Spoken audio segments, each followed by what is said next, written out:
The only thing other I saw was Vikings Packers, another week Division. 8, divisional game that has playoff implications, and then we're done with the Packers. I don't like that at all. It's too early, right? What we're going to see in week 9, Saints are playing the Bucks again. Mm-hmm.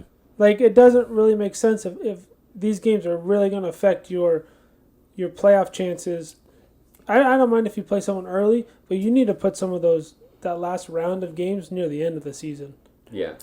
And it's interesting too. I mean, something we haven't talked about, and it's not really. I mean, it's just speculation at this point. But even if games get delayed or the season gets cut by 4 games, or whatever number they end up being comfortable with, we might miss out on that very first divisional round, or and then we've finished this really important game before you've really hit your stride. Right. Because like so many teams at week 8 finally figure it out, and then they run the rest of the season, and then but you're done with the games that matter. And if you've already lost against your entire division, then you can't make it up. Yeah, there's nothing you can do. Right.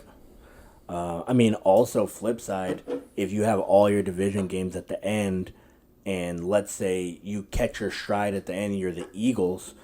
The Eagles caught their stride, and they had trash teams down the stretch. They played all their teams early.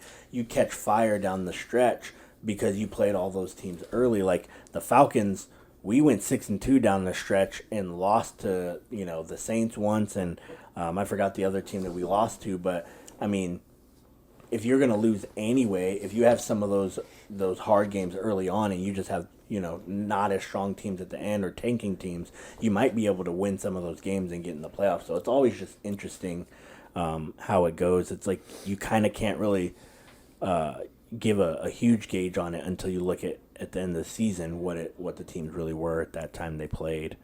Yeah, and the other thing that I'm not seeing that they did last year that pissed me off was there was a lot of divisional games at the end of the season, like you were saying, where it was like they played each other week 15 and week 17. Oh, yeah, that was annoying. What is this? I don't like that at all. It doesn't make any sense. Yeah. Play 2 or 3 teams are completely different teams from week 3 to week 17. Right. So play your divisional games early before week 6, then go travel and do your interconference shit, and then come back and play your division towards the end of the season. There's no reason you can't play 3 of those games in the first 8, 3 of them in the second 8. Yeah. Mix them in there somehow. And be done with it instead of smashing them all together right next to each other.